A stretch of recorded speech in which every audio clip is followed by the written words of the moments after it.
చేయండి, వారు ఏం పెడితే అది తినండి, వారిని దీవించండి, ఆశీర్వాదించండి. వారు తీసుకున్నారా వెళ్ళిపోతారు, తీసుకోలేదా వాళ్ళ ఇంటి నుండి వాళ్ళు చేర్చుకోకపోతే వాళ్ళు ఎదుటే ఆ దులిపిదండి. ఒకనొక దినం తీర్పు దినాన్న వీరు దులిపినటువంటి ధూళి ఏం చేస్తుందంటే, నీ ఇంటికి ఏ సేవకుడిని నేను పంపించాను, ఆ దినాన్ని నువ్వు చేర్చుకోలేదు కనుక ఈ దినాన్ని నువ్వు నశించిపోతున్నావు అనేటువంటి కోణంలో ఆ ధూళే సాక్ష్యం చెప్పుద్దంట.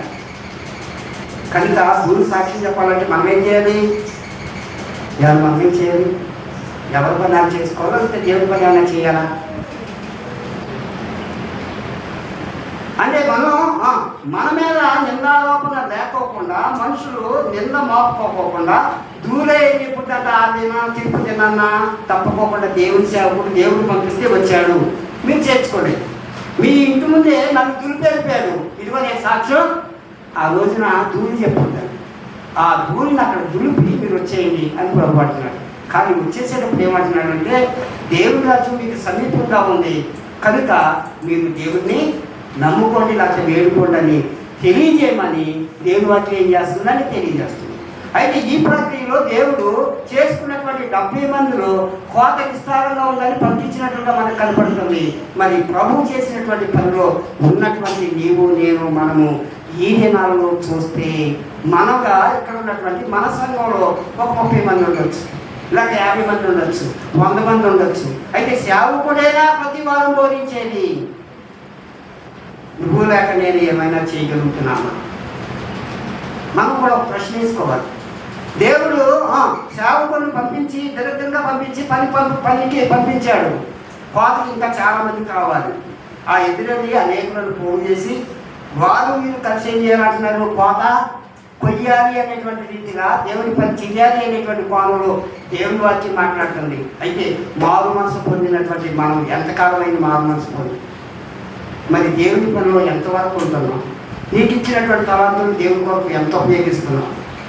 నీ కుటుంబం కొరకు ఎంత ఉపయోగిస్తున్నావు? దేవుని కొరకు ఎంత ఉపయోగిస్తున్నాం అనేటువంటి కోణంలో మనలను మనం కూడా ఏం చేయాలంటే పాలు భాగస్తులుగా పరిశీలించుకుని, దేవుడు మనకిచ్చినటువంటి పాలులో నువ్వు లేక నేను ఏమై ఉన్నాము, ఎలా ఉన్నాము, ఎంతవరకు దేవుని పనిలో మనం నమ్మకంగా ఉన్నాము, విస్తారమైనటువంటి కోత పండిపోయి కింద రాలిపోయేటువంటి పంటగా ఉండకోకుండా అనేకులకు ఆహారంగా మారినట్లుగా దేవుని దగ్గర కట్టబడేటట్లుగా నీవు లేక నేను బాధ్యత కలిగి ఏం చేయాలంటే దేవుని పని చేయాలి. చాలామంది మీలో ఉన్నటువంటి వారు ఏం చేస్తారండి, ఆదివారం మాత్రం వస్తే చాలు అనేటువంటి కోణంలో ఉన్నారు.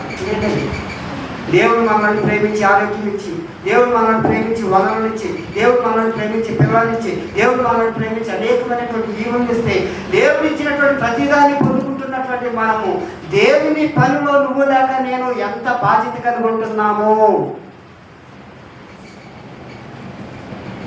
ఆయన అడగాలండి, ఆమెను అడగాలండి అనేటువంటి కోణంలో ఇంకా నువ్వు నేను మాట్లాడేవారిగా ఉంటున్నామా?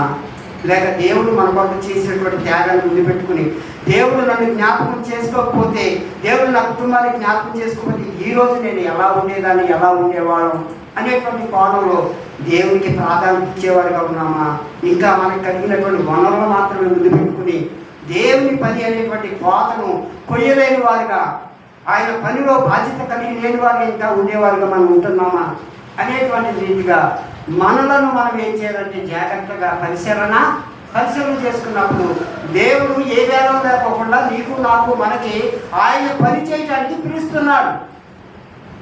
దేవుని వాక్యం చేయడానికి, దేవుని వాక్యం చెప్పడానికి, దేవుని మాటలు పాడడానికి, దేవుని కొరకు అనేకులకు బలపరచడానికి దేవుడు మనల్ని అందరినీ ఏం చేస్తాడంటే ఆయన పని కొరకు పిలిచేవాడిగా ఉన్నాడు. అందుకని ఒక పాట ఉంది, సేవకుడా నీ భాగ్యం ఎంత గొప్పది, సేవ చేయి నీ బ్రతుకు ధన్యమైనది. సేవకుడు, దేవుని సేవకుడు అంటే ఎంత భాగ్యం అండి. నేను దేవుని సేవకు కాకపోతే నన్ను అనేకులు ఈడ అనేటువంటి బ్రతుకు నాకు ఒకప్పుడు.